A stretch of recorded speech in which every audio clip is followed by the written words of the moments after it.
news mga kaabante dahil ang inyong #1 tabloid, di lang radyo, TV pa. Mapapanood ang Abante sa Sky Cable Channel 85, Converge, TCL Smart TV, Blast TV, Samsung TV Plus at mapapakinggan rin kami sa DWAR 1494 Abante Radio. Dahil dito ang best, Abante ang best. Balita, entertainment, sports, tulong. Ang mga opinyon at pananaw sa programang ito ay para sa mga host at guest lamang at hindi sumasalamin sa opinyon at pananaw ng himpilan. KBP, kapisanan ng mga broadcaster ng Pilipinas, Golden Dove Awards, Hall of Fame. CMMA, Catholic Mass Media Awards, Hall of Fame. Rotary Club of Manila, Journalism Awards, Hall of Fame. PMPC, Philippine Movie Press Club, Award of Excellence, Hall of Fame.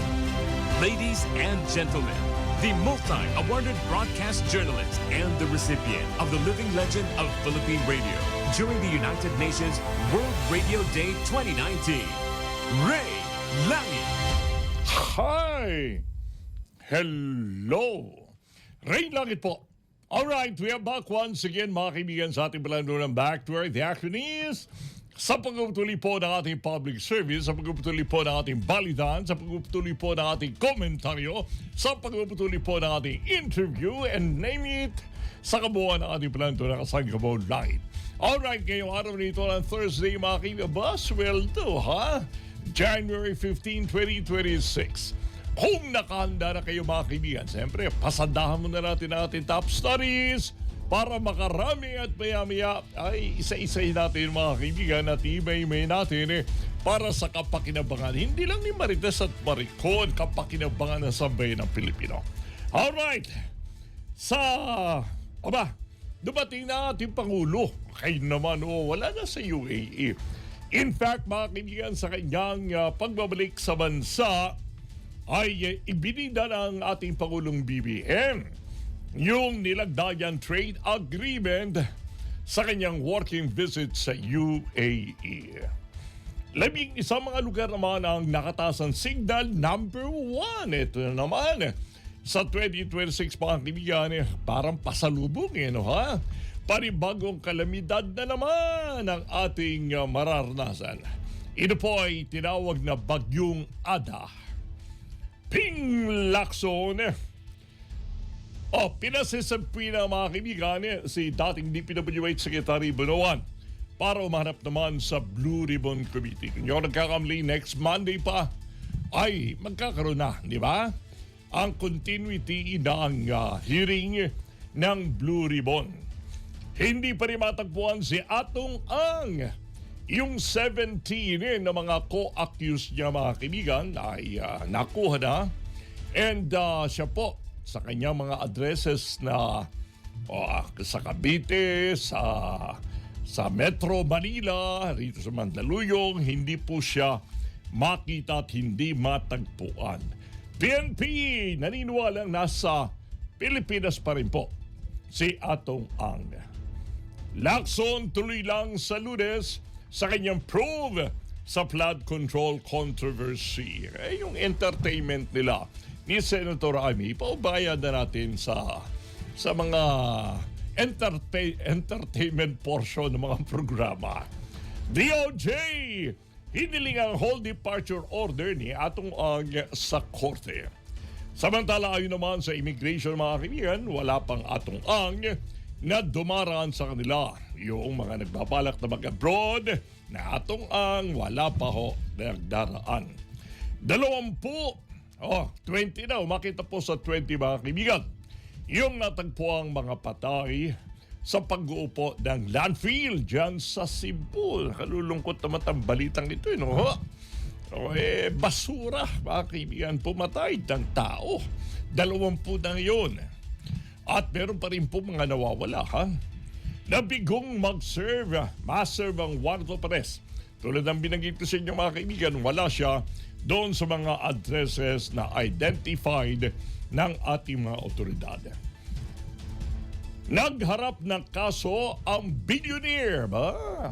Si billionaire Ginoong Enrique Razon ng cyber libel laban dito kay Congressman Barsaya dahil doon sa mga post niya sa social media. 45 quakes, o mga tremors po yan, ang naitala naman at napadama ng Bulkang Canlaon kahapon. Marami-rami yun. Special elections sa 2nd District ng Antipolo gaganapin March 14. Dandang devoto ang dumalo po sa prosesyon ng Santo Niño. Viva Santo Niño! Ngayong umaga sa Davao City. Bagi pa rin po ng ating top stories, bagi pa rin po ng ating mga headlines, Pangulong BBM, iginit na kolektibong aksyon laban sa climate change sa Abu Dhabi. Sustainability Week ang event na kanyang dinaluhan doon. Malacanang pinulong naman ng mga gabinete para talakay ng 2026 budget.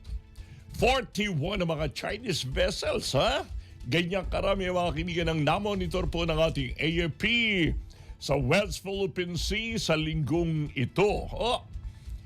Dating Pangulong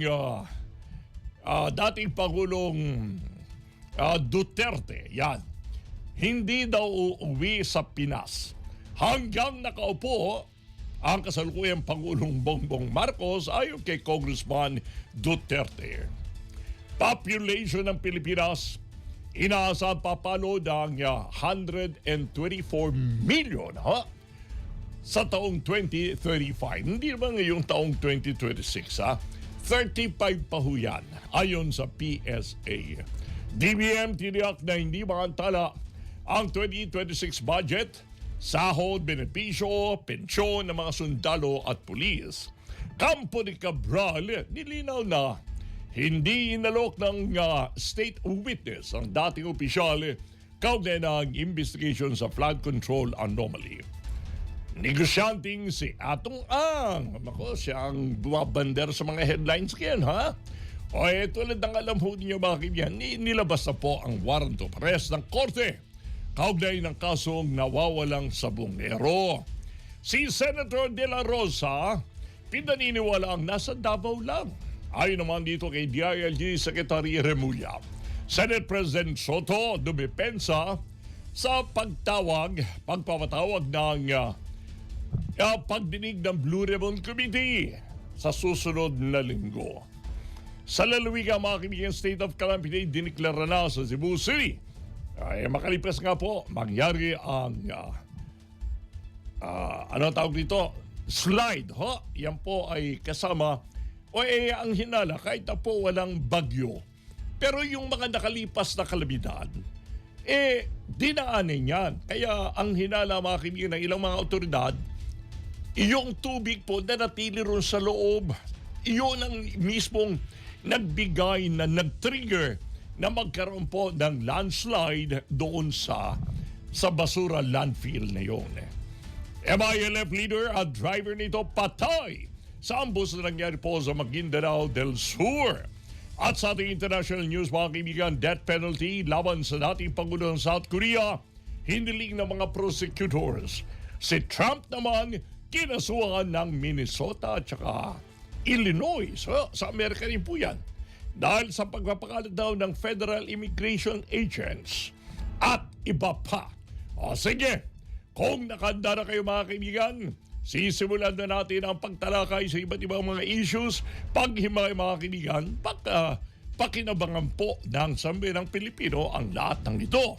Maya-maya ang hindi handa ng ating kasanggan JR Langit na episode mga kaibigan, ang ating public service as always, on a daily basis, public service mission at ng ating palatuntunan, ang lingkod lapit kasangga ni Langit. Balitang espesyal, gagawin ang pakikipanayaw mga kaibigan related po sa ating mga kabataan. Lalo na sa mga magulang na nakikinig ngayon. Ito po ay related sa hanggang ngayon ay hindi natin ma-address sa problema po na tinatawag natin bullying. Bullying mga kaibigan na nagkokos po ng stress, anxiety sa ating mga anak. Ang lahat ng yan sa kabuuan ng ating planturang Kasanggamon Langit. Ano mang laban, kasangga mo ang langit.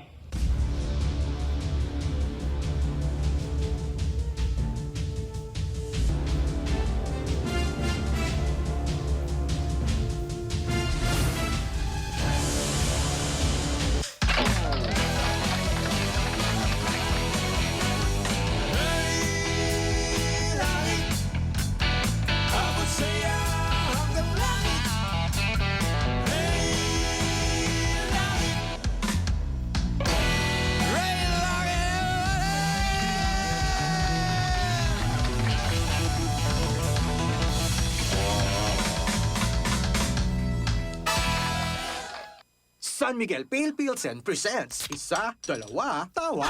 Kokoli ka, may tanong ako. Bakit maswerte ang kalendaryo? Bakit? Kasi marami siyang data! Eh, bakit malungkot ang kalendaryo? Bakit? Kasi bilang ng araw niya. Ang sasaya nyo ah. Kakapin nyo yan eh. Kape? Kape Pale Pilsen.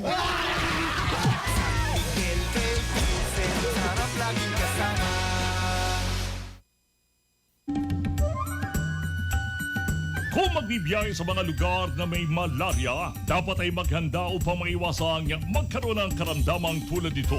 Kumonsulta sa doktor at minom ng prophylaxis bago, habang at pagkakagaling sa lugar. Magsuot ng mahabang damit at gumamit ng kulambong itinubog sa insecticide upang maiwasan na makagat ng lamok na nagdadala ng sakit na malaria.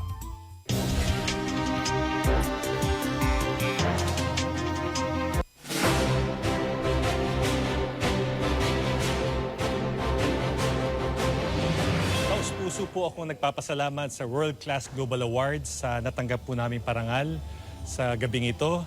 Isa pong malaking karangalan po ito at magsisilbi pong inspirasyon ito para po sa amin, para pagbutihan pa namin ang aming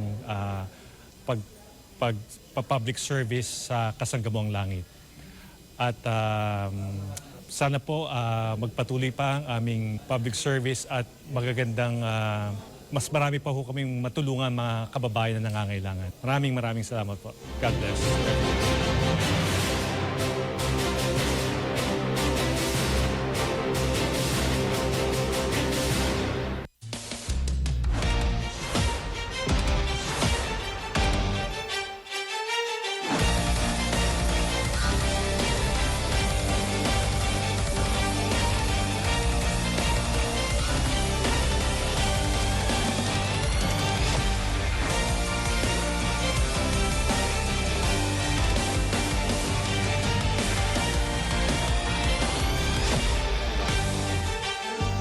Alright, tuloy-tuloy tayo sa ating palantura Kasanggamuang Langit on a Thursday. Baka bukas, thank God it's Friday na, bilis naman, ano ho.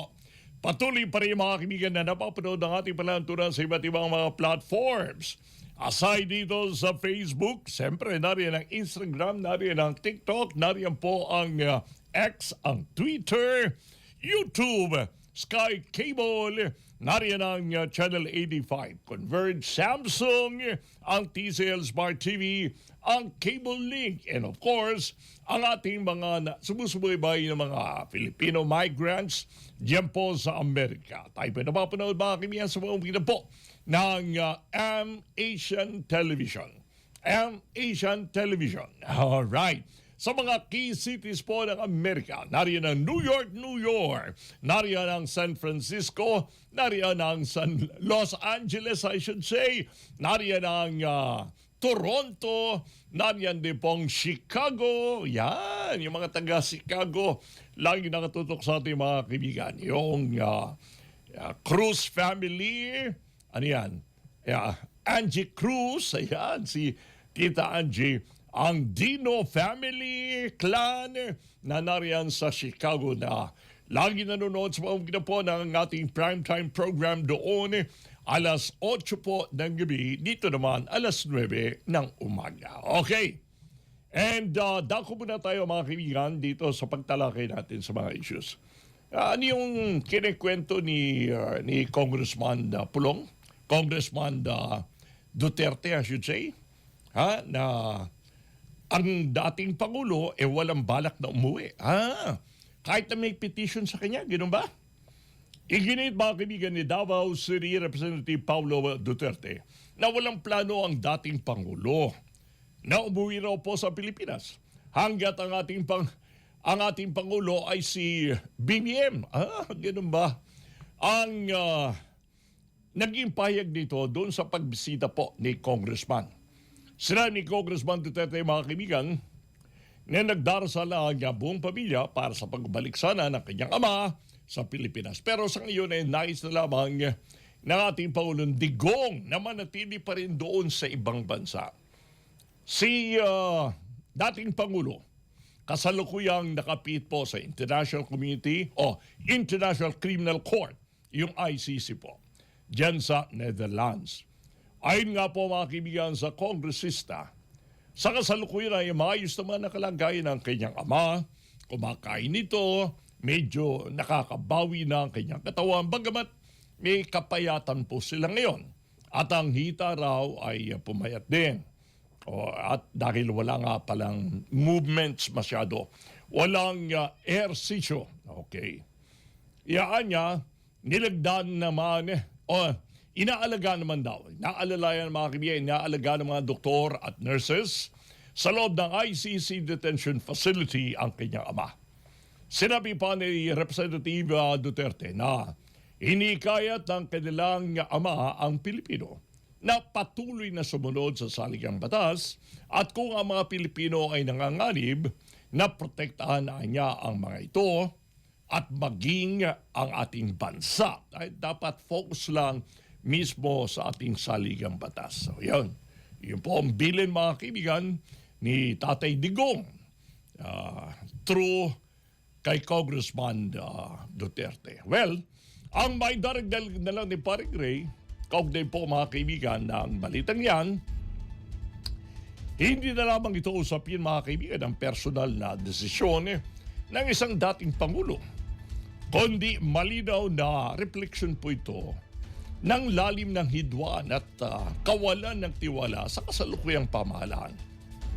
Yung pananatili ng ating Pangulong Duterte sa ibaing dagat habang siya po ay naroon sa ICC ay naglalantad po ng tensyon sa pagitan po ng pananagutan sa batas at international rules at politika sa loob ng bansa. Ang panawagan po ng dating Pangulo na sundin ang saligang batas, meron pong bigat na mensahe yan. Lalo na't ito'y nagmumula sa isang dating leader na hinabol ng international na hustisya ang katahimikan at pananatili sa ibang bansa ng dating Pangulo ay simbolo ng mas malalim na crisis sa politika. Hindi hinihiwalay ang personal na kalagayan ng dating Pangulo sa mas malawak na usapin ng pananagutan at pamumuno. Patuloy na hatiin ng isyong ito ang opinyon po ng publiko. Siyempre, ang perspective at pananaw po ng politiko magkakaiba, di ba? Politiko sa usapin ng hustisya at kapangyarihan. Former President Duterte's refusal to return while President Marcos BBM is in power, this underscores a political fracture that has evolved into a constitutional and moral dilemma. The longer accountability is deferred, the deeper the scars on democratic trust become. Ano mang laban, kasangga mo ang langit.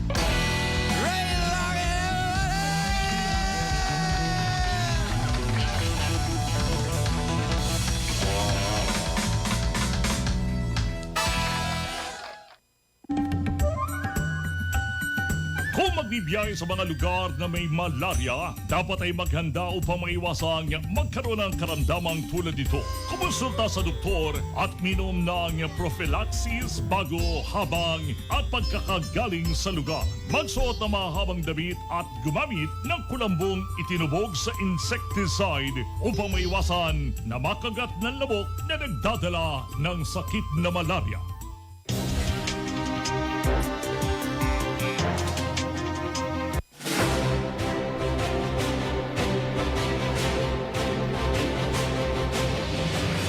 Una-una, nais ko magpasalamat po rito sa ating world-class Global Awards And ito po ang second year ng inyong bang likod, Modesty, sa pagkilala bilang outstanding anchorman, bilang news anchor sa aming home studio. Ito po ang Abante Radio Television at yun din po sa Billionaire News Channel naming palanto ng Kasanggabaw Langit na sumasa inyo po mga kaibigan sa radio ng daily, Monday hanggang Friday at Saturday naman sa Billionaire News Channel. Maraming salamat po once again and more power po sa organizer ng distinguished na world-class global awards naming tinanggap.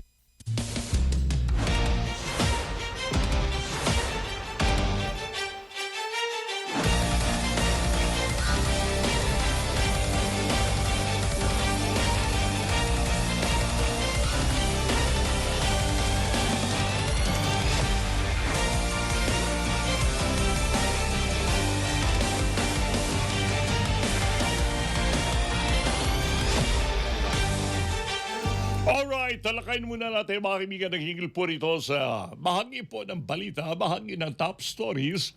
Yung sinasabing, sabi po ng kampo ni dating Yusek Catalina Cabral na hindi po inalok ang state witness sa kanya. Ito ang nilinaw mga kaibigan ng kampo ng Yumang Department of Public Works and Highways DPWH Undersecretary Catalina Cabral na hindi inalok na maging state witness yung kanilang kliyente. Hindi po inalok.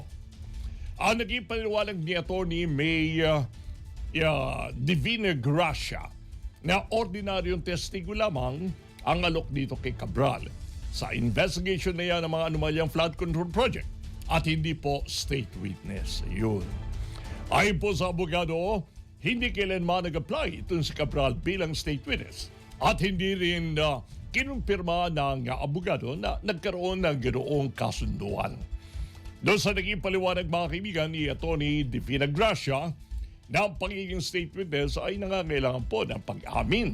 Siyempre, na ikaw mismo ay sangkot sa krimen na hindi umano naangkop dito kay Cabral dahil wala itong kinalaman sa anumang sabuatan. Binagit niya ang affidavit ni dating DPWH Secretary Undersecretary Roberto Bernardo na nakasad na tanging si dating DPWH Secretary Manuel Bunuan lamang ang sinasabing sangkot damay doon sa umano'y kickback scheme at ayon sa abogado, sumusunod lamang ito si Cabral sa mga utos ni Bunuan sa pagbabago ng budget at maring walang kaalaman sa masamang layunin sa likuran po ng nabanggit na usapin. Well, yan po ang paliwanag mga kaibigan ng kampo ni Cabral ng kanyang abogado. Ang may daragdag ni Paring Ray ang paglilinaw nito ng kampo po ni Cabral. Mahalaga yan, para hindi mabahiran ng haka-haka. Hindi mabahiran mga kaibigan ng haka-haka ang proseso ng investigation. Ang pagiging ordinaryong testigo sa halip na state witness, nagpapabago sa direksyon ng pananagutan sa loob po ng DPWH. Ang pagtuturo ng responsibilidad sa mas mataas na opisyal ay muling naglalandad sa istruktura ng problema ng command responsibility sa birokrasya. Ang lahat po ng testigo sa anomalya ay otomatikong kasabwat. Mahalagang malinaw na pagkakaiba ng pagsunod sa utos at aktibong pakikilahok, pakikisawsaw sa katiwalian. Magkaiba po yan. Dapat maging maingat po ang publiko, ang ating mga listeners, ang ating mamamayan sa paghusga habang nagpapatuloy pa rin po ang investigation. Yan po ang the best na behavior na pwede natin magawa. Clarifying Cabral's role strips away speculation and direct scrutiny to where it truly belongs. Those who designed and were benefited from the corruption. Ibang usapan yan. Justice must follow facts, not assumptions. Ano mang laban, kasangga mo ang langit.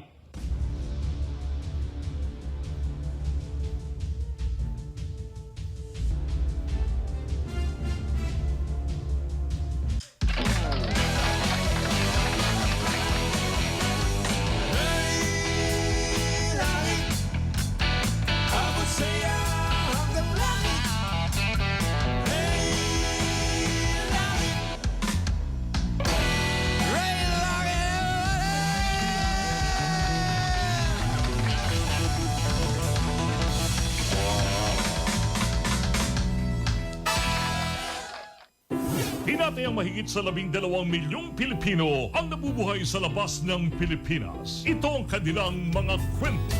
Di ko inakalang tayo'y mawawalay at luhay papatak sa bawat paghihintay.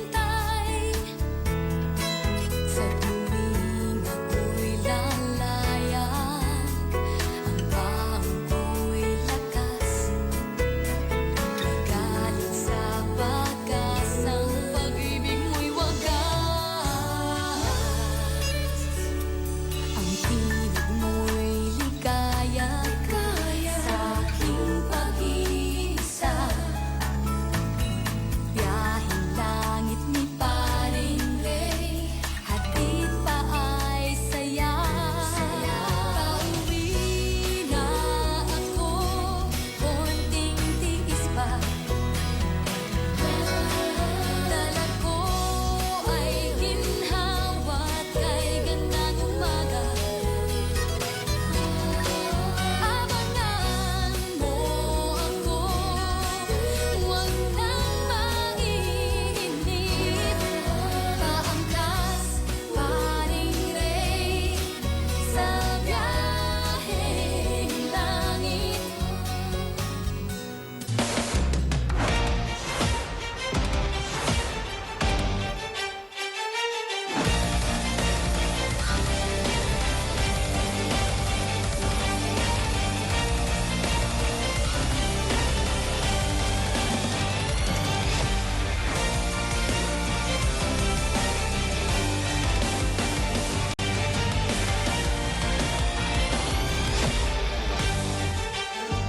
Alright, sa mga tuloy po natin planto na kasagabaw langit sa mga po ng Abante Radio Television.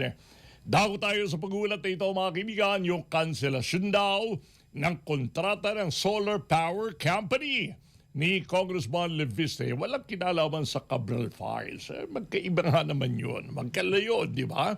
Sige, alamin natin detalye nito mga kaibigan sa mga po ng ating veteran umaabante reporter Eileen Taliping. Abante Radio Live Report. Sky, hindi daw sumusunod sa obligasyon ang solar power company ni Congressman Leandro Leviste, kaya kinansila ito ng Department of Energy. Ito ang inihayag ni Palace Press Officer Atty. Claire Castro dahil sa timing ng kanselasyon ng kontrata sa panahong mainit ang issue sa Cabral Files na hawak umano ng batang kongresista.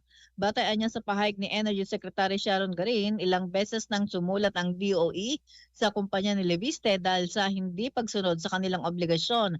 Hinimok ni Castro ang mga grupong nagdududa sa motibo ng kanselasyon ng kontrata na humingi ng record sa DOE para makita ang hindi lang ito ngayon issue. Maliwanag niya sa sinabi ni Garin na makailang beses nang sinulatan ang kumpanya ni Leviste pero hindi sumasagot kaya hindi nakasalanan ng DOE kung bakit nakansela ang kontrata ng kumpanya. Sinabi ni Castro na pwede namang magpakita ng record si Leviste at kung walang natanggap na sulat mula sa DOE, marahil anya ay abala ito sa Leviste Files kaya hindi makita o hindi nakita ang mga paalala ng tanggapan ni Garin. Ako si Eileen Taliping, Abante. Eileen, Yes, Sky. sa bagay ito'y on the side lang naman ito. O yung pananaw ng ilan natin mga taga-subaybay, taga-pakinig, ha? Yung timing daw, bakit gano'n ang timing? Kung kailan nag-iingay itong si Leviste, kung kailan may usapin hinggil po sa mas malaking pinag-uusapang issue ng flood control anomalies, biglang papasok itong Kaya tuloy ang hinala, diversionary tactic Hindi nga, excuse me, hindi pati talaga ikaw nahawa na? Oo. Pati ako, tinamaan na rin kahapon nga, masama talaga pakiramdam ko. Pero Sky, ito nga, hindi nga maiwasan talagang mag-isip na ganon, di ba?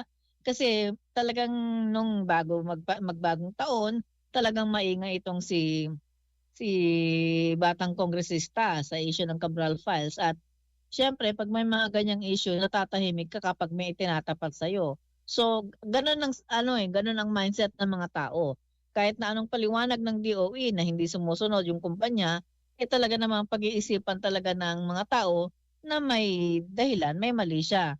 Kaya yun ang sa punto ko rin na, bakit ngayon lang kung kailan maingay siya, 'di ba? Kung marami ilang beses na pala. That's the question. Yun ang $1 million question. Yung terminong bakit ngayon lang? Ginagamit lang niya sa mga teleserye. Di ba? Okay. Kasi parang kahit anong paniwanag ni Secretary Garin, yung mga tao naman, nag-iisip naman yan Diyos ko, hindi naman pinanganak kahapon yung mga tao, marunong namang mag-analyze ng mga pangyayari. Di ba? Alright.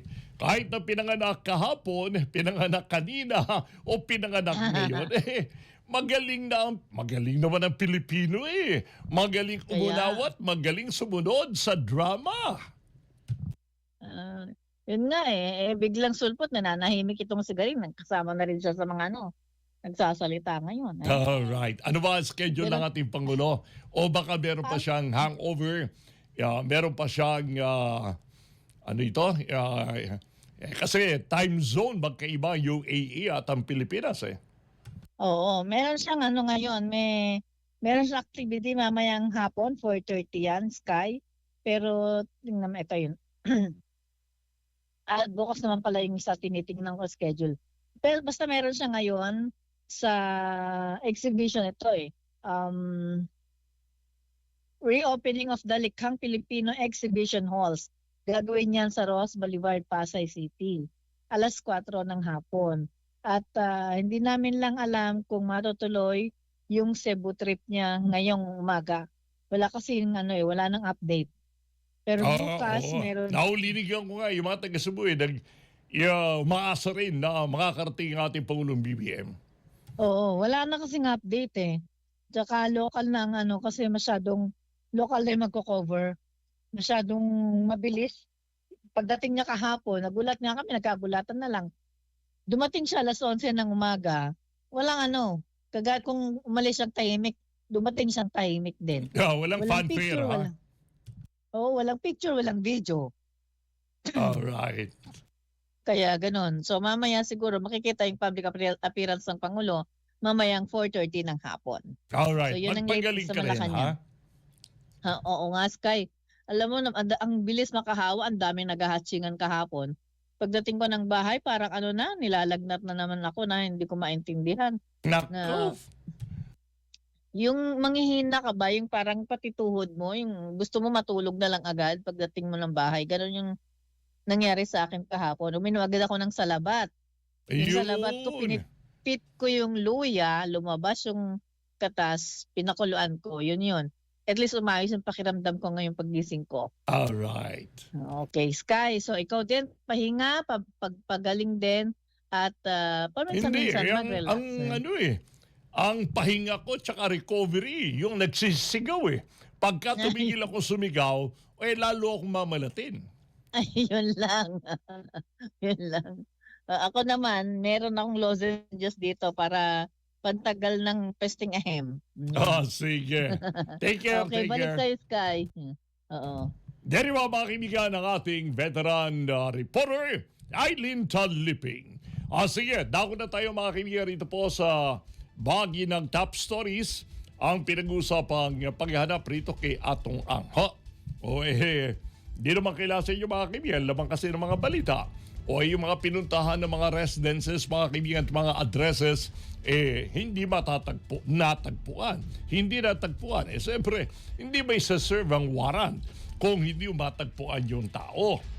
Kaya, ito po mga kaibigan, pinagutos po ng korte, yung pag-aresto nga po sa negosyante at gaming tycoon na si Charlie Atong Ang. Ngayon tinuturong umano'y mastermind sa pagkawala ng mga sabongero. Ilang taon na po nakalilipas kung naalala po ninyo. Batay sa ipinalabas sa arrest warrant ng Regional Trial Court Branch 26. Dito po yan sa Santa Cruz sa Laguna. Naharap si itong si Atong sa kasong kidnapping with homicide kaugnay pa rin tinaguriang missing sabongeros. Walang inirekomendang piyansa mga kaibigan. Ang korte laban dito kay Atong at ang ibang mga akusado sa nasabing kaso. Ito yung kauna-unang arrest warrant na ipinalabas laban sa negosyante na naharap din sa iba pang mga kasong may kaugnayan din sa insidente. Diyan po sa San Pablo City, sa Laguna, gayon din sa Lipa at Batangas. Matatanda ang noong December ay nagpalabas po ng resolusyon ng Department of Justice na nag-aatas na isampa sa korte yung kaso laban dito kay Ang. Malabo sa matukoy na may sapat na ebidensya para ituloy ang paglilitis at posibleng mahatulan sa naturang krimen. Well, ang pananaw ni Paring Gray, kaugnay po ng isyong yan, yung paglabas po ng warrant of arrest ay isang masasabi natin makasaysayang hakbang sa matagal nang inihintay ng hustisya. Siyempre, hindi naman kailangan sa inyo mga kaibigan, ilang balding luha na po nawala mula ron sa mga pamilya po ng mga sabongero, di ba? Yung kawalan ng piyansa, nagpapakita ng bigat ng krimen at determination ng korte. Ito'y malinaw na mensahe na walang sino man, gaano man kayaman, kalakas, ang higit pa sa batas. Unti-unting gumagalaw mga kaibigan ng hustisya. Kahit na sa mga kasong matagal nang nababalot po ng takot. Yung kapangyarihan at impluensya hindi dapat maging panangga laban sa batas. Ang pananagutan ay maaaring maantala, ngunit hindi dapat tuluyang may pagkait ang nabanggit na hustisya. The arrest warrant against Atong Ang, the signal, is a clear signals of long overdue reckoning. If pursued without fear or favor, this case could redefine the public's faith in justice system or confirm its deepest doubts. Ano mang laban, kasangga mo ang langit.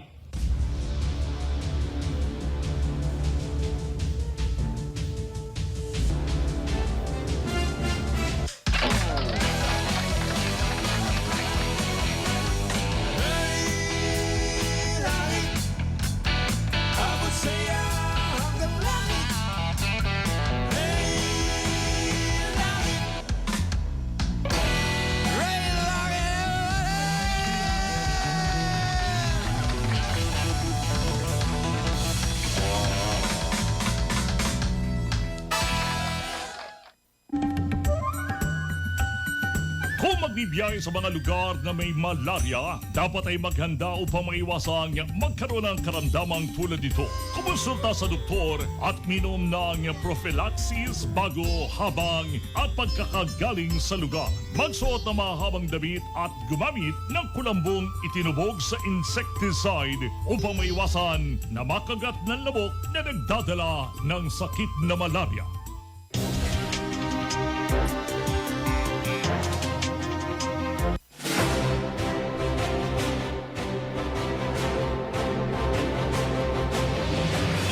Una-una, nais ko magpasalamat po rito sa ating world-class Global Awards.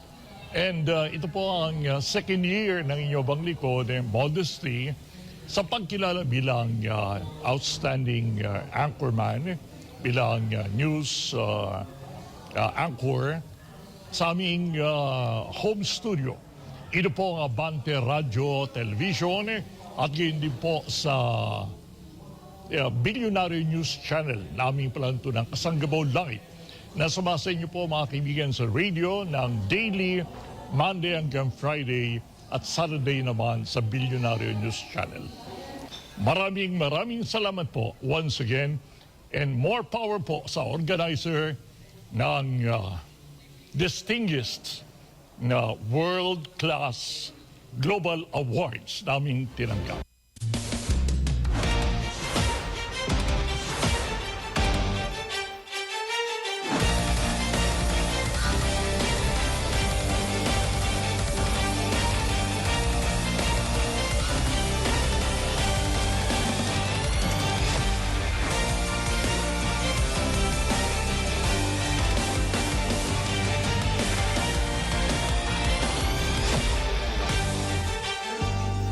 Maya-maya mga kaibigan, tatalakay natin yung halos sa bayan na impeachment na ilalatag. Impeachment mga kaibigan laban sa ating Pangulo, laban sa Vice Presidente. Pero bago yan, narito muna ang isang report mga kaibigan. Mukhang nag-react itong si dating Speaker ng House, Speaker Romualdez, na hindi kilala ang mga diskaya. Dahil meron lumutang na version, na may negotiation yung dalawa. Sige, alamin natin mga kaibigan exactly kung ano po nilalaman ang balitang ito. Abante reporter Mavic Trinidad. Abante Radio Live Report. Manong Ray, itinanggi ng kampo ni dating Speaker Martin Romualdez na may kaugnayan siya sa Diskaya couple.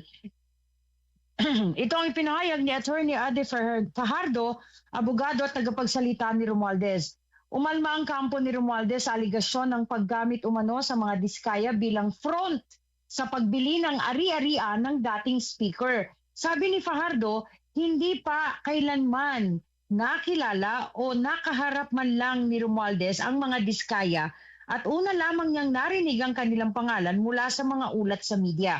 Dahil dito, ang paratang-anya na ginamit umano ang mga diskaya bilang front sa pagbili ng ari-arian ay walang anumang batayan. Paliwanag pa ni Fajardo na minsan nang sinabi ni Curly Diskaya sa isang pagdinig na hindi sila nagkaroon ng anumang klaseng transaksyon kay Romualdez.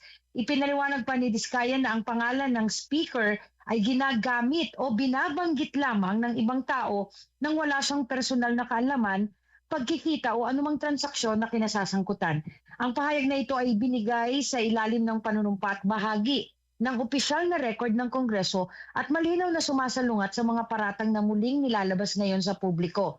Naniniwala ang kampo ni Romualdez na ang mga institusyonal na proseso at ang isang patas at nakabatay sa ebidensyang investigasyon ang magpapatunay sa kanyang panig. Ako si Mavic Trinidad. Abante! Thank you, Mavic Trinidad.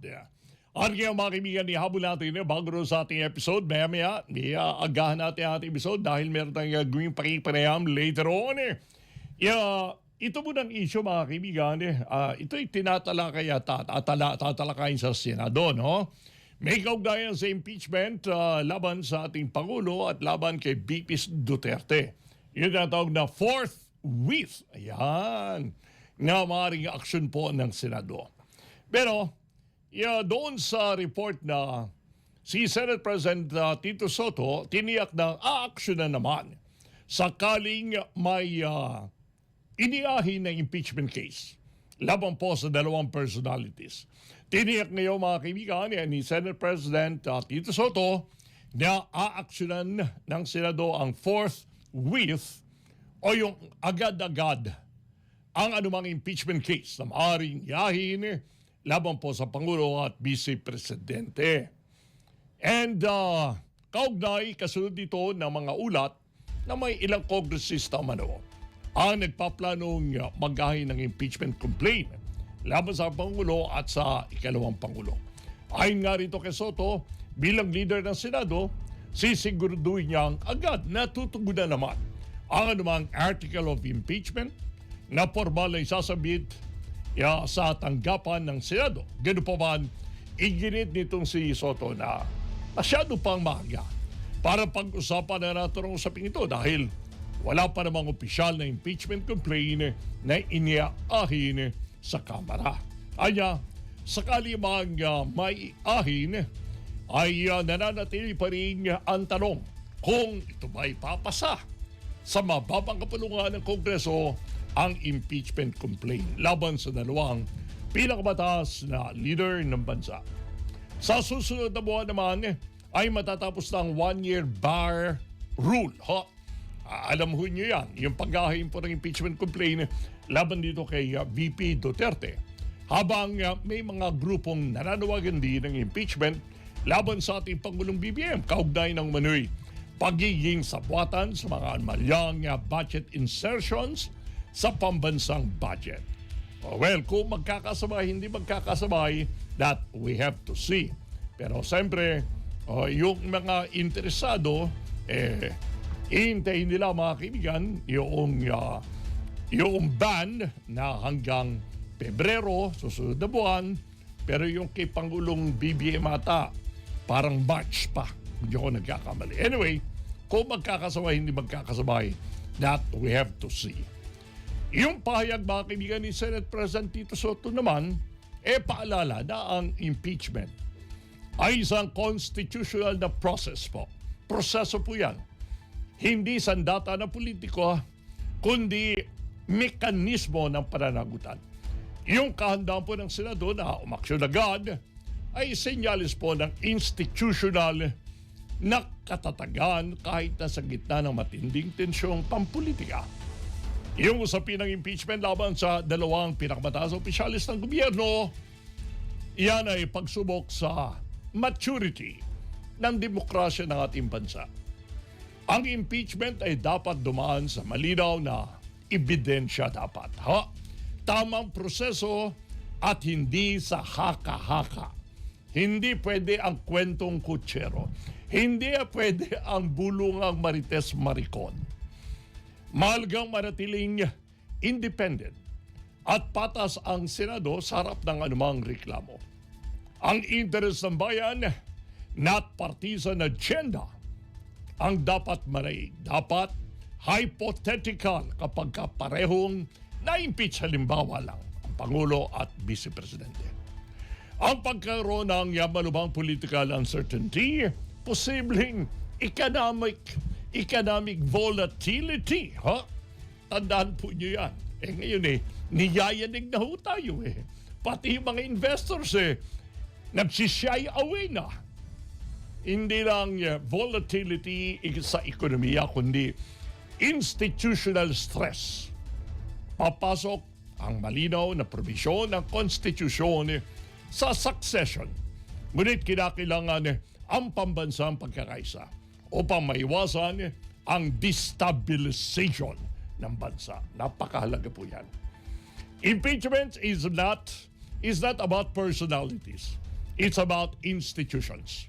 If both the President and Vice President face trial, the true test will not be their survival, but the nation's ability to uphold the Constitution without tearing itself apart. Ano mang laban, kasangga mo ang langit.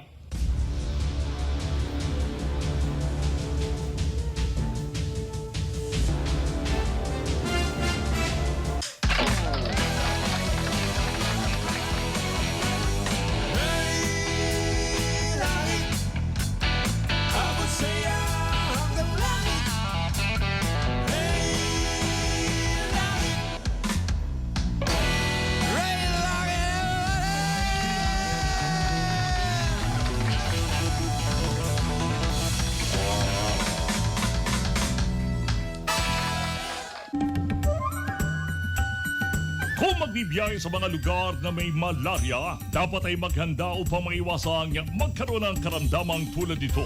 Kumonsulta sa doktor at minom ng prophylaxis bago, habang at pagkakagaling sa lugar.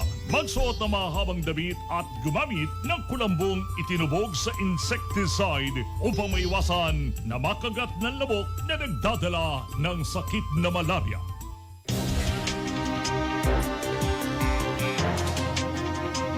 Kasangga mo ako, di kita iiwan. Kasangga mo ako, nasaan ka man. Kasangga mo ako, sa bawat saglit. Kakayaning lahat dahil kasangga mo ang langit. Alright! Alamin natin mga kaibigan na nilalaman po ng isang report na ito na magagaling po sa Senado. Senator Loren Ligada nagpasaklolo raw na para payuhan ang kanyang anak. Sige. O siyempre, ibang wisdom ng payo ng magulang sa bata, sa anak. Narito na mga kaibigan, umabante ating Senate reporter, ating kasanggang Dexter Ganibe. Abante Radyo Live Report. Kasanggang Ray, naapektuhan na rin umano si Congressman Leandro Leviste sa resback ng mga tinatamaan sa kanyang mga expose at banat sa politika.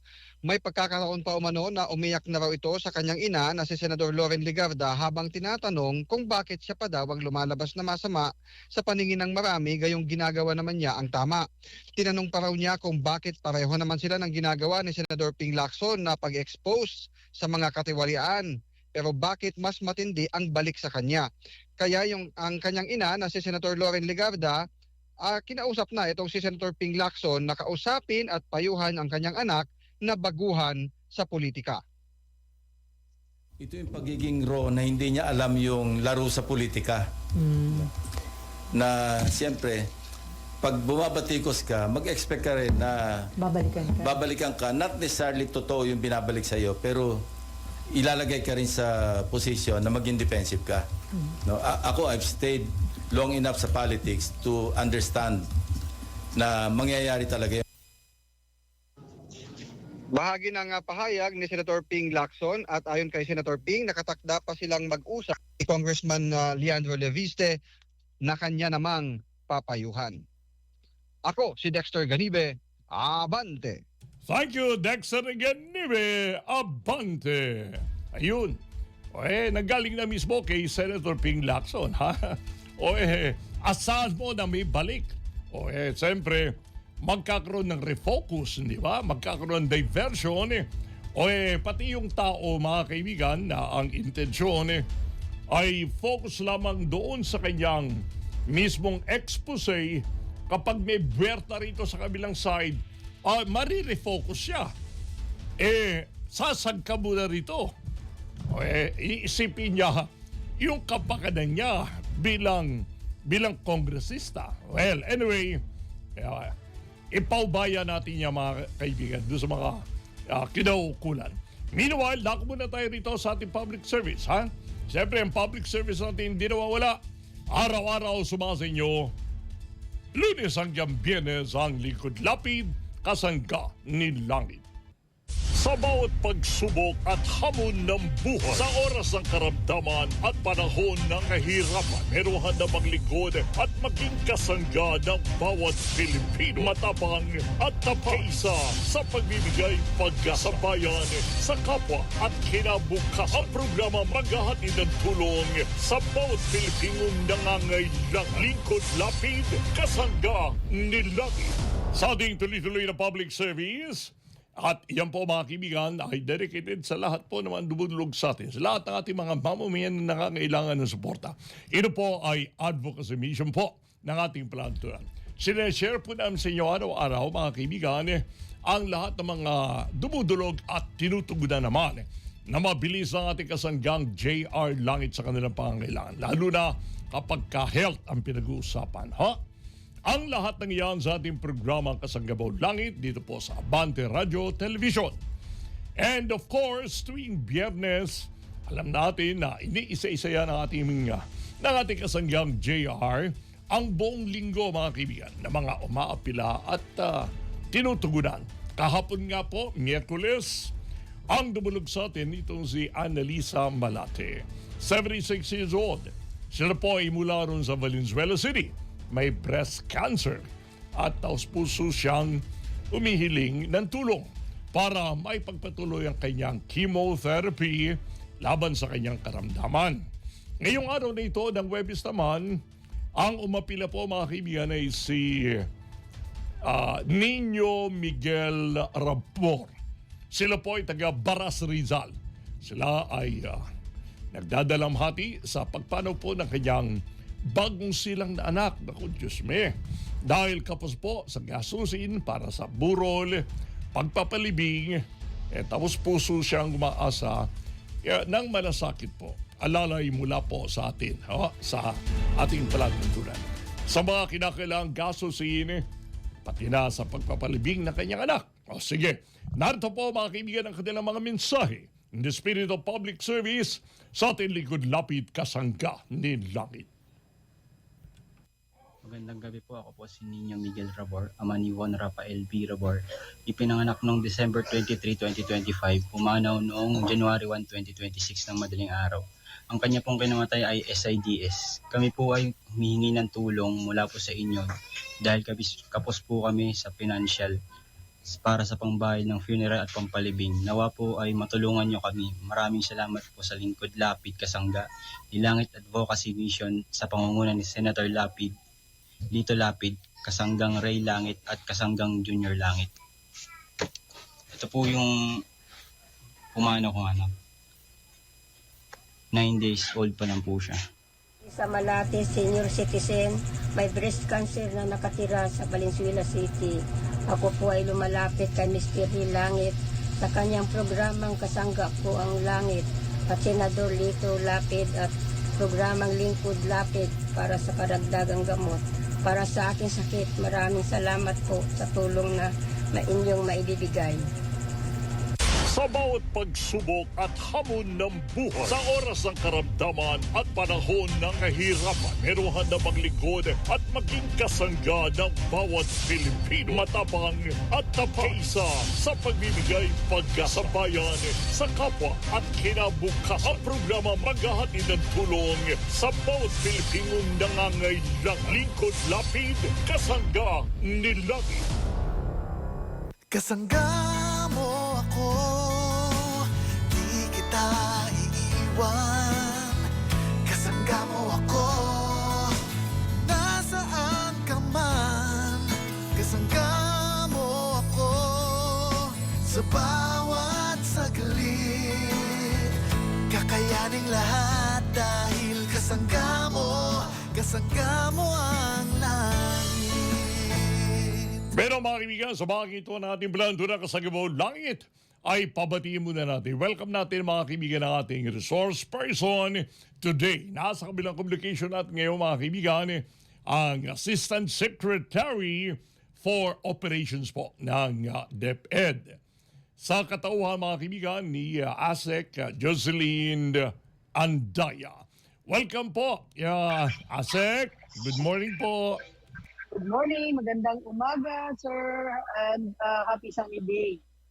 Opo, una-una, nais naming magpasalamat po dahil despite of the schedule po na ating butihing Secretary Sani Angara, ready ho kayong tumugon in his absence dahil nga po sa kanyang commitment. Ano po? Asek, thank you so much po for that gesture.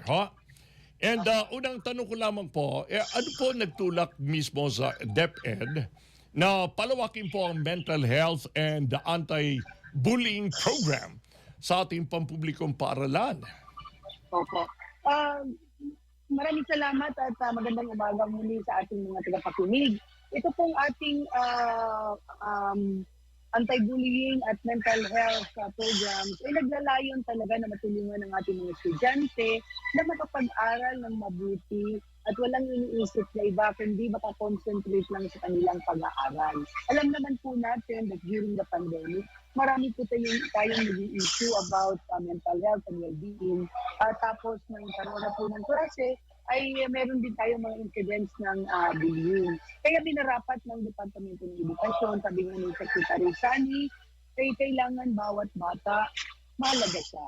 Bawat bata ay tutugunan natin as much as possible ang kanilang mga problema at tingnan natin ano yung mga pwede natin solusyonan at tutasin. So ito po yung nag-udyok sa Department of Education para lalo pang maramdaman ng ating mga estudyante na sa eskwelahan ay safe sila, ligtas sila, at maayos, safe learning environment and at the same time motivating learning environment.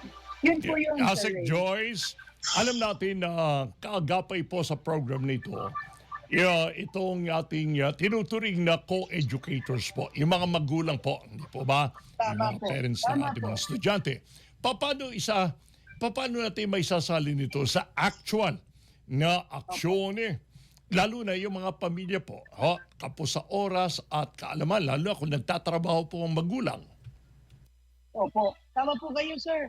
Actually, ang isa natin munang tinitingnan dito ay yung di po ba sa eskwelahan ay marami tayong mga parents, lalo na sa elementarya po, na talagang nandun sa eskwelahan at laging aktibo. Sila po ang una nating layer na kailangan natin silang maging kaagapay at bibigyan natin sila ng mga training tungkol sa socio-emotional and values, positive discipline, bullying, at saka ang mabuting pakikipagtalastasan sa kanilang mga anak. Yun po muna. Pero yung ating pong mga magulang na wala talaga pong oras pumunta sa eskwelahan para magkaroon ng training, ay titingnan po natin kung available sila after office hours. At meron din po tayong Sabado. At kung wala po talaga, ay bibigyan po natin sila ng video. Ginagawa na po ito para may-orient lang po sila ano ang kanilang role upang ang kanilang mga anak ay lalo kanilang masubaybayan. So, alright. Kung ako nagkakamali, meron pong supportang something like 100 million po na kaagapay po sa programang ito. Ano po? Ngayon, at this point, paano po masisiguro po ng DepEd na ang pondong ito ay direktang mapupunta po sa ating programa na talaga makatutulong po sa ating mga mag-aaral at sa kanilang mga magulang? Opo. Yun pong 100 million natin na inilaan, ay ibibigay po natin yan sa mga regional offices. Sila ngayon ang mag-determine kung sino muna ang ating bibigyan ng orientasyon at bibigyan ng training. So, ang 100 million po na yan ay una para sa training ng ating mga magulang kasama ng ating mga partners kasi hindi lang naman po ito DepEd, mga CSOs natin like Save the Children, ay kasama po dito. Pangalawa, meron po tayong advocacy materials and toolkit ipagagawin at ipamamahagi. So at pangatlo ay ang pag-monitor po natin kung talagang nandyan ang ating mga nakakasama ang ating mga magulang. So ito po yung paraan para natin makita at ma-determine kung talagang ang ating ang pondong inilaan para dyan ay talagang nagagamit. Yeah, Sec, at present po, paano napoprotektahan po ng DepEd itong mga estudyante natin, mga batang nakakaranas po ng bullying, depression o anxiety, lalo na po sa mga paaralan na kulang po ang guidance counselors at ang mental health professionals? Opo. Ang una po nating line of defense yan ay siyempre po sa eskwelahan ang ating mga teachers. Hindi naman po sila licensed guidance counselors pero tinitrain din natin sila paano ma-detect kung talagang may problema ang bata. Pag may problema ang bata po, ay nire-refer po ito. Halimbawa po, ito ay mental well-being, ay nire-refer po ito sa guidance counselor or sa guidance associate kung meron. Tapos, i-refer po din nila pag hindi nila kaya, ito po sa ating mga partners po at sa LGU na rin na merong mga mental health professionals po. Yun po sa mental health and well-being. Pagdating naman po sa anti-bullying, may proseso po tayo dyan na sinusundan. Meron po tayo dyan 3 layers para ma-determine kung paano i-resolve ang isang insidente ng anti-bullying po. Ma'am, kaugnay po noong amount na 2.9 billion pesos po. na school-based mental health program sa ilalim po ng RA 2080. Kung ako nagkakamali, ano po ang konkretong serbisyong dapat maramdaman po ng ating mga mag-aaral sa loob mismo ng kanilang mga paaralan? Ang atin pong fund na 2.9 billion ay sumusuporta to sa mga capacity building efforts, tapos renovation ng ating mga facilities, tapos services natin. Hindi lang sa mental health po yan. Pero ang nangunguna po dyan ay training of teachers on mental health interventions. Tapos magko-convert po tayo ng guidance offices to care centers. Meron po din tayong school counseling needs assessment tool and monitoring, school-based services and referral mechanisms. Meron din tayong mga health-centered programs and activities. Ang layunin talaga ay matulungan ang mga bata. So, in other words, hindi lang siya dedicated really to mental health. Marami pa pong mga ibang aspeto na kailangan nating tingnan or bigyan ng pansin, kagaya ng crisis intervention at suicide prevention programs. Lahat po ng mga ito ay para po sa ating mga bata. Napag-uusapan po natin ng bullying. Common knowledge naman po na maraming mga mag-aaral ang hindi po kagad nakapagsusumbong ng ganito mga problema nila. Yung kanilang mental health concerns. Ano po ngayon ang ginagawa po at presently ng DepEd para mabawasan po yung takot ng mga estudyante, hiya at saka stigma sa paghingi po ng tulong? Opo. Una po, gusto ko lang din banggitin na sa ating kaagapay program, isa ito sa mga tinitingnan natin na konkretong paraan para mapag-usapan sa pamilya kung ano yung nangyayari sa kanilang mga anak. Kung ba, minsan, kung sabay-sabay man po kumakain sa pagkainan ng mga magulang at mga anak, ito yung opportunity to really, for the parents to really find out sa pagtatanong, ano nangyayari sa araw na ngayon para ma-determine. Pero kung wala po yung mga magulang doon at busy din po, sa eskwelahan po natin, nagsasagawa tayo ng anti-stigma campaign sa pamamagitan ng mga talakayan sa silid-aralan. Nagagawa tayo ng posters at social media materials na nagpapakita na normal at mahalaga ang paghingi ng tulong.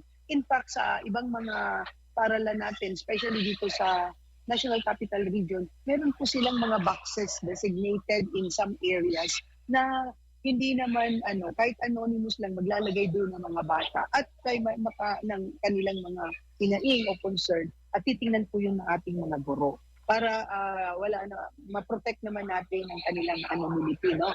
Tapos meron din tayong safe spaces para makapagbahagi ang mga magulang sa kapwa magulang kung paano makinig at sumagot ng hindi mapanghusga. At meron din tayong tinatawag na Learners Telesafe Contact Center Helpline para po ito sa ating mga estudyante na hindi kayang sabihin sa kanilang mga guro face-to-face, pwede po sila doon tumawag. Alright, nabanggit po ninyo ang ating mga guro, paano po makikibahagi po ang ating mga teachers sa kaagapay program at may sapat po bang training sila at suporta ang ating mga teachers upang tugunan po itong mental and emotional needs ng ating mga estudyante? Napakalaga po ng role na ginagampanan ng ating mga guro. Ang sabi nga natin, sila ay in loco parentis. Meaning, dati kasi sinasabi natin second parents. Pero ngayon po, ang sabi natin, kayo ang magulang sa loob ng paaralan. Hindi na second parents, kundi magulang talaga sa loob ng paaralan. So, ano po sila makakatulong? Una, kailangan nilang makipag-ugnayan sa mga magulang. Pangalawa, binibigay nila ang context tungkol sa pangangailangan ng mga bata sa loob ng classroom at tinutulungan nilang paaralan na may parating sa mga magulang ang tamang suporta na kailangan ng mga mag-aaral. Kaya po napakahalaga po ng role nila. Kaya din po, tayo ay every year po ito. Nagpapa-training po tayo, hindi man malawakang training, kundi bawat school meron po ganitong pag-uusap. Kasi nga po ayaw natin na mga estudyante natin ay nalalagay sa ganyang sitwasyon na ayaw na rin nilang pumasok kasi marami silang nararamdaman o kaya naman ay may kaaway po sila. Sa panahong ito, modern time, ASEC, panahon po ng technology, social media, o yung pong cyberbullying po, common na common po yan. Paano natin napapalakas po yung coordination sa ating mga magulang para masubaybayan po ang kanilang mga anak, lalo na yung mga online behavior ng mga bata? Opo, meron din po tayong mga ganong kaso nga po. Kaya ang ginagawa ngayon ng DepEd ay doon po sa session sa Kaagapay, sa ating mga magulang, merong session sa bullying awareness and response. Maaaring matutunan ng mga magulang kung paano mapag-usapan at subaybayan ang online aktibidad ng kanilang mga anak na balanse sa pagitan ng paggabay at pagrespeto din siyempre, sir, sa kanilang privacy. Kaya klaro ang pagtuturo kung paano makikilala ang mga palatandaan ng bullying, kasama na ang cyberbullying. At meron din tayong malinaw at aktibong pakikipag-ugnayan sa paaralan. Hinihikayat at tinuturuan ng mga magulang kung paano agad natin actually makipag-ugnayan sa mga guro o guidance counselors kapag may napansin na ganitong problema. Sa madaling salita, binibigyan natin ng kaalaman at kumpiyansa ang mga magulang upang maging aktibong kasangga sa paglikha ng isang ligtas at responsableng environment, even if it's an online environment, para sa bawat mag-aaral. So doon po sa ating programa sa Kaagapay, nandun po yung proseso kung paano nila gagawin ito. Even if it is an online activity, pwede po nilang subaybayan. Alright. Makidagdag ko na lamang po, ma'am, may malinaw po bang monitoring and evaluation system ang ating DepEd para masukat natin kung gaano ka-effective ang Kaagapay at mental health programs sa pagbabawas po ng bullying and student distress nito mga panahon ito? Opo, Sir Ray. In fact, gumawa po ang Central Office ng Technical Working Group para lang magbuo at magpatupad ng monitoring and evaluation para sa ating programa nito, ang Tawag Kaagapay. Layunin nito na masiguro ang tapat na pagpapatupad, pagiging epektibo at pananagutan ng programa. Ang pangunahing tututukan nila ay una, kung gaano kalawak na ang naabot ng programa.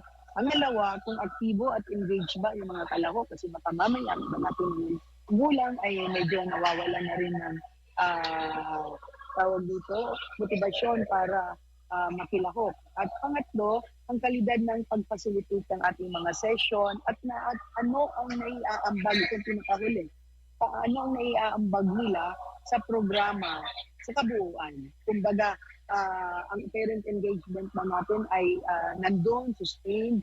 Pangalawa, talaga bang ultimately nabawasan ba natin ang mga passion dito. And finally, bilang mensahe po sa ating mga magulang, sa ating mga mag-aaral, ano po ang nais niyong ipabatid para paalala po sa kanila na ang mental health ay singhalaga po ng ating academic performance? Opo. Sir Ray, ang lagi-laging mensahe ni Secretary Sami ay ang mga mag-aaral ay napakahalaga po at ang kanilang kaligtasan ay mahalaga sa ating mga eskwelahan at maging sa kanilang mga tahanan. So nandito lang ang DepEd, ang mga guro at ang mga pamilya upang maging kaagapay ng mga mag-aaral sa pag-abot ng holistic na kalusugan at pagbubuhay. Gusto natin na ang kanilang kalusugan pangkaisipan ay magiging pundasyon ng maayos na pag-aaral at maayos na buhay. So pamamagitan, alam na namin po ito sa DepEd sa Panginoon ni Sani na ang pakikipagtulungan ng mag-aaral, ng pamilya, mga magulang at ng mga guro ng paaralan ay isang success indicator po. Ibig sabihin, mas lalo pang magiging maayos ang pag-aaral ng mga bata kung ito ay suportado ng paaralan at ng pamilya. Yun po, Sir Ray. Alright, well said, ASEC. Once again, ang pasalamat po ng ating pilane sa pagtugon po ninyo at sabi nga ni Jer Langit, best regards sa kanyang kasanggang si Secretary Sani Angara and likewise sa inyo po. Thank you, Sir Ray. Mabuhay po kayo. Dari mga kaibigan, si ASEC Jocelyn Dr. Andaya, DepEd Assistant Secretary for Operations. Ano mang laban, kasangga mo ang langit.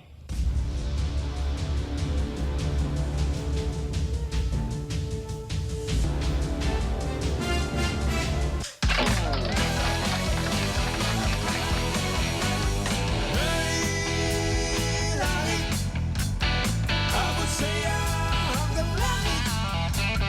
Hey, langit. Hey,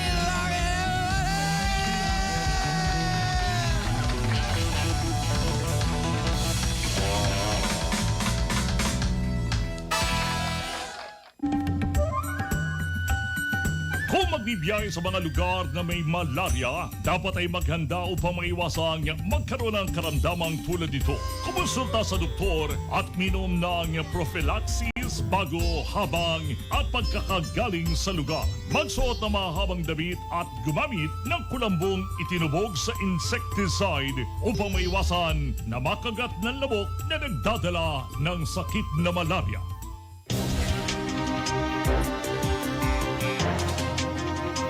Kasangga mo ako, di kita iiwan. Kasangga mo ako, nasaan ka man. Kasangga mo ako, sa bawat saglit. Kakayaning lahat dahil kasangga mo ang langit. Alright, tuloy-tuloy tayo sa ating palandura kasagabaw lang ito on a Thursday, ha? Ngayon po mga kaibigan, January 15, 2026, shout out muna tayo rito po sa ating talaga walang humpay, masipag na nakatutok ng mga listeners sa pamamagitan po ng Facebook. Angelo Reda, thank you so much, ha? Reda family, best regards sa inyong lahat dyan. Josie Fernando, yun, nakatutok sa ating palanturan. Fernando family, may ganon, ano yan, pagbati, ha? Mga kapamilya, kapatid, kapuso, kasangga, yun, sa Abante, sabi ni Josie. Thank you, Josie. Best regards. Pero mga kaibigan, dahil nga po doon sa madalas na bahagi po ng ating mga balita, ang hinggil po rin sa tuloy-tuloy ng paghahanap po rin sa mga nawawala pa na naging biktima po ng landslide. Hindi naman kailangan sa inyo mga kaibigan yung nangyari po dyan sa Cebu. Ano po, itong landfill na gabundok ng mga basura. Diyos me, buhay ng tao po ngayon ang mga nangawala. O hindi nyo maalis mga kaibigan, siyempre, doon sa ganitong insidente, ay marirecall ho natin yung mga nangyari po in the past. Yung mga pangyayaring ito, dapat ho pinag-uusapan natin. Dahil in the future, siyempre, handa tayo, alam natin at makakaiwas tayo pag alam natin yung mga pangyayari. Muling nag-flashback tuloy sa aming memories ng ating kasanggang J.R. Langit. Sometime in December po, 2020, kung di ako nagkakamali, taong yun, yung mga tribong Tiduray, tribong Tiduray, mga natives po ito, 24 ang mga nangamatay po sa nawala. At yung mga body po ng 63, hindi na na-recover. Diyos ko. Daming sugatan. 30 ang sugatan. Dahil nga po doon sa landslide na nangyari naman noon, dulot po na hagupit naman ng Bagyong Paeng. Sila ay mula po dito po sa Dato Odin Sinsua. Sila ay inilipat po sa pinakapaanan po ng Mount Minandar. Kaya po delikado po kapag kakatabi tayo ng bundok, yan po ay magsilbing paalala sa ating mga mamamayan sa lalawigan. Ito po ay nangyari sa Mount Minandar sa Maguindanao del Norte, na isa sa mga landslide-prone area. Kung anong aral po ang ating mapupulot at leksyon na matututunan. I-share po namin sa inyo. So mandali natin balikan mga kaibigan ng mga pangyayaring ito sa pamamagitan po ng episode na ito ng Kasangga Team sa panguna ni J.R. Langit, naming pinamagatang Tribong Tiduray sa Mount Minandar. Mga impormasyong makatutulong sa publiko. mga serbisyo ng gobyerno para sa Pilipino. Mga karanasan, kwento ng tagumpay at marami pang ibang napupulutan ng aral at inspirasyon ang magsisilbing daan at pintuan mo sa mundo. Ang inyong kasangga, J.R. Lucky. Bago magtapos ang taon, ating pong balikan ang isa sa mga trahedya na talaga namang gumimbal sa ating lahat. Matatandaang nabalot ng lagim at lumbay ang buong bansa bago pa ang taunang paggunita sa araw ng mga yumao nitong Nobyembre dahil sa paghagupit ng Bagyong Paeng sa halos buong kapuluan. Isa sa mga matinding natamaan ng bagyo ang Mindanao, ang tirahan ng ating mga kapatid na katutubong Teduray sa Datu o Dinsinsuat, Maguindanao. Tinatayang higit na po sa 28 nasawi at 30 naman ang nasugatan mula sa Teduray Tribe dahil sa landslide at pagbaha sa kanilang komunidad sa kasagsagan ng bagyo. Nakakapanlumo po ang mga ganitong balita, lalo na at vulnerable sector at mula sa IP community ang apektado ng trahedya.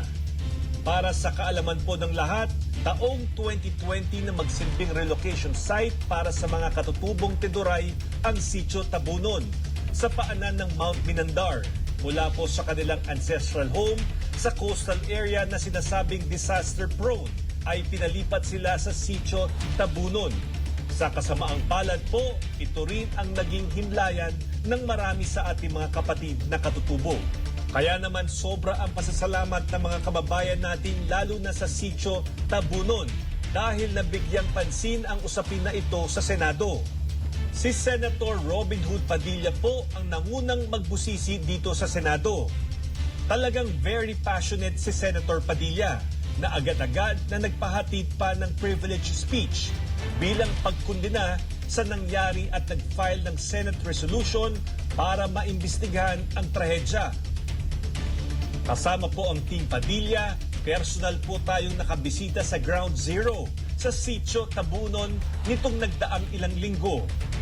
Mula sa lagpas taong baha at putik na tumabon sa komunidad ng mga Teduray, ang tumambad na sa amin ay tuyong kapatagan. Patong-patong na debris at hanay na mga bato. Halos walang iniwan na kabahayan ang baha at landslide sa sitio. Tinungo rin natin ang sinkhole na sinasabing pinagdaluyan ng rumaragasang tubig galing sa bundok na nagdulot ng lubos na pagbaha na ngayon lamang naranasan ng ating katutubo. Nagkaroon rin po tayo ng panayam sa ilang mga leaders ng Teduray Tribe tungkol sa kanilang karanasan. Isa na rito sa Ginoong Abdullah Dasi Kampong, isang opisyal ng Barangay Kusyong na naglahad ng kanyang first-hand account sa naganap na trahedya. Umulan talaga. Tapos dito po yung daanan ng tubig. Mga around 11:30 po, nagpasirin po ako. For the totally evacuate na po. Yung iba po, bumaba na. Pero yung iba po na tumakbo doon sa may simbahan po, akala nila ligtas doon. Tapos nung mga 12 na po, nagtaka kami kasi wala na yung tubig na umagos dito sa may kalsada. Yun pala, doon na yung dumaan yung tubig. Tapos kasunod na yung malakas na flood. Lupa na talaga sir na wala nang tubig doon. Gilibot pa namin ito para maka-rescue lang ng mga natitirang buhay pa po. Sa ating panayam sa kinatawan ng Ministry of Environment, Natural Resources and Energy na si Geologist Japeth Taola, maituturing ang nasabing Ground Zero na mayroong moderate to high flood geohazard risk. Yung mga sediments kung manggagaling po sa kabundukan natin sa landslide po, maaari po yung dadaloy hanggang papunta po dito. Kasi nga po meron po tayong creek po na makikita po malapit po sa area na yon. Based po sa ating mapa po sa geohazard po natin, yung area po natin ay under moderate to high flooding po. May instances po tayo na yung lugar po natin ay ma-inundate po ng flooding up to 2 meters po na lalim ng tubig po natin. Sa pag-usad ng patuloy na immersion at pagkalap ng datos ng opisina ni Senator Padilla, atin pong napag-alaman na ang hangad ng tribong Teduray ay ligtas na relocation site. Ganito po ang apela ng residente ng Barangay Kusing na si Antonio Adal Jr. na personal na nawagan kay Senator Padilla para sa tulong na atensyon sa mga Teduray. Basta kung saan sa main ring, kung saan ang available talaga pwede, yun ang tatanggapin namin. Na safe po. Oo, safe kami. Hindi pa po natatapos ang commitment ni Senator Padilla sa mga Teduray. Ating po napag-alaman na patuloy ang pakikipag-ugnayan ng kanyang opisina sa pamunuan ng Bangsamoro Government, gayon din sa lokal na pamahalaan ng munisipalidad ng Sinsuat upang makahanap ng angkop, ligtas at kapaki-pakinabang na pamayanan para sa ating mga kababayang Teduray na hanggang sa kasalukuyan ay naghahangad ng kapayapaan at kaligtasan para sa kanilang pamilya.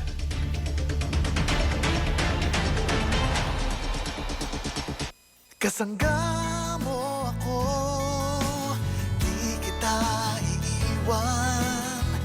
Kasangga mo ako, nasaan ka man. Kasangga mo ako, sa bawat saglit. Kakayaning lahat dahil kasangga mo ang langit. Alright, sa pagpupuli po ng ating branto na Kasanggabola, oy, time is up na pala. Akala ko pwede pa. Sige, bukas na tayo hihirit, ha? Bukas na natin itutuloy ang ilang pang talakayan, pati na ating balitang espesyal. Meanwhile, siyempre, sa alam pa rin po ng reportorial team, nariyan sila Aileen Taliping, Mavic Trinidad, Dexter Gandipe. And as always, mga kaibigan, ang ating production team, nariyan sila Betchay Ogie, Clyde Brian, Queenie, Lean, Seb Jaime, Sam Tere, Alvin, Fred. And of course, susunod na ang palantunan ni paring Eli Saludar sa kanyang inbox. Tutukan lang. Sa alam pa rin po mga kaibigan ng ating kasanggang JR Langit, ang ating producer-director. Hanggang sa muli then. Ito po pansamantala mga kaibigan ng inyong kasangga, paring Ray sa anumang laban, Kasanggabong Langit. Alam ko marami tayo pinagdadaanan ng suliranin ngayon. Mga pagsubok, nakakapagod, yung iba nangangamba. Yung iba pagod na rin. Pero marami pa rin mga Pilipino dumaman. Ako, hindi ako nag-aalala. Alam niyo kung bakit? Kasangga ko ang langit. Sa daming pinagdadaanan ng bansa sa ngayon, naghahanap ka ba ng tao na makakatugon? Buo ang loob, hindi takot maging pundasyon ng katarungan at katotohanan mapanoon. Hanggang ngayon, walang sawa ang paglilingkod sa mamamayan. Ang buhay tinataya para sa sinumpaan, pinaglilingkuran at sambayanan. Kapag meron pasang-kasangga mo, iisa lang pinaglalaban ng katotohanan. Boses ng Pilipino at tulay maging ng mga kabataan. Nagmula sa tundo, galing man sa wala, pero hindi nahadlangan na marinig ng bansa. At sa labas nito, hindi rin matinag, kahit ilang ulit na rin na namiligrap mabidag. Para sa mga kababayan, isa lang ang sigurado, mula radyo hanggang sa Senado. Kasangga mo ang langit, subok na ng maraming taon. Pag kailangan mo handang tumugon, pag nadihado ka, huwag kang mangamba. Iba mo lang ang iyong kasangga, tara kasangga mo ang langit.